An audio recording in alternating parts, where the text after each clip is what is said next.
하나님의 진노가 불의로 진리를 막는 사람들의 모든 경건하지 않음과 불의에 대하여 하늘로부터 나타나나니 이는 하나님을 알만한 것이 그들 속에 보임이라. 하나님께서 이를 그들에게 보이셨느니라. 아멘. 성도 여러분, 좋은 아침입니다. 이제 밤이나 새벽 시간에는 기온차가 많이 나는 시간이고 계절이기도 합니다. 이때 감기 유념하시고 특별히 코로나에 유념하시기를 바랍니다. 어제 본문의 동일한 말씀 두 번째로 함께 살펴보겠습니다. 히브리서 12장 9절에 보면 또 우리 육신의 아버지가 우리를 징계하여도 공경하였거든 이라는 표현이 있습니다.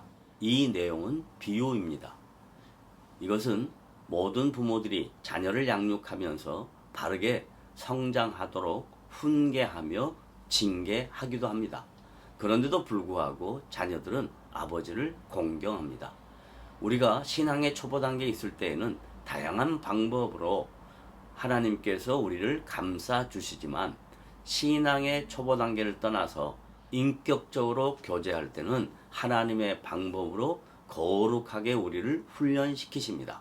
훈련이라는 과정 없이 절대로 온전해질 수도 없고 바르게 설 수도 없기 때문입니다. 그 다음 내용은 하물며 모든 영의 아버지께 더욱 복종하며 살려 하지 않겠느냐라고 히브리서 저자는 기록합니다. 여기서 하물며와 더욱이라는 수식어가 매우 중요한 의미를 내포하고 있습니다. 히브리서 저자가 이 말씀으로 초대교회 성도들을 권면하는 이유는 그들의 마음속에 이해되지 않는 게 있었기 때문입니다. 여기에 대하여 요한복음 1장 12절에 보면 영접하는 자, 곧 그 이름을 믿는 자들에게는 하나님의 자녀가 되는 권세를 주셨으니 라고 말씀했고, 또 로마서 1장 16절에서는 이 복음은 모든 믿는 자에게 구원을 주시는 하나님의 능력이 됨이라고 사도 요한도 사도 바울도 증거했는데, 초대교회 성도들의 자신들의 삶의 현실을 보면 권세가 있기는커녕 그들의 삶 속에는 자고 일어나면 로마 황제의 핍박이 있다는 것입니다.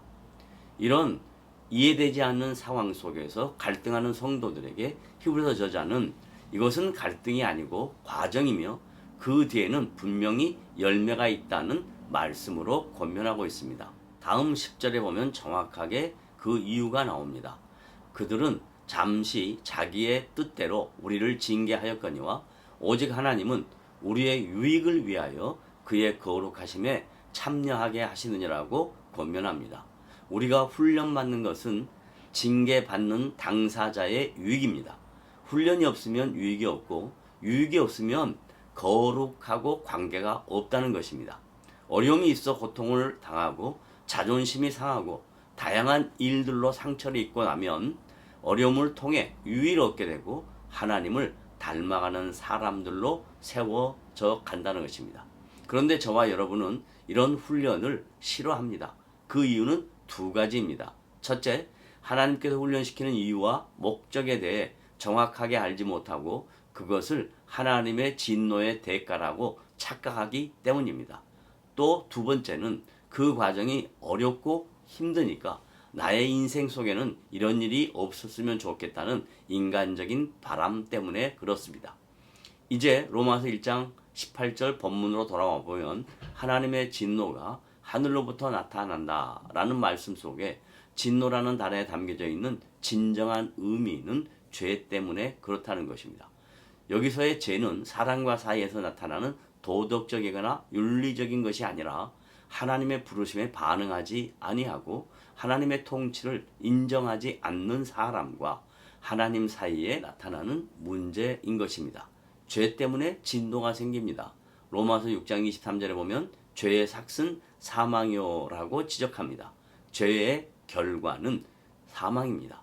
여기서의 사망은 육적인 사망뿐만 아니라 영적인 사망까지 내포합니다.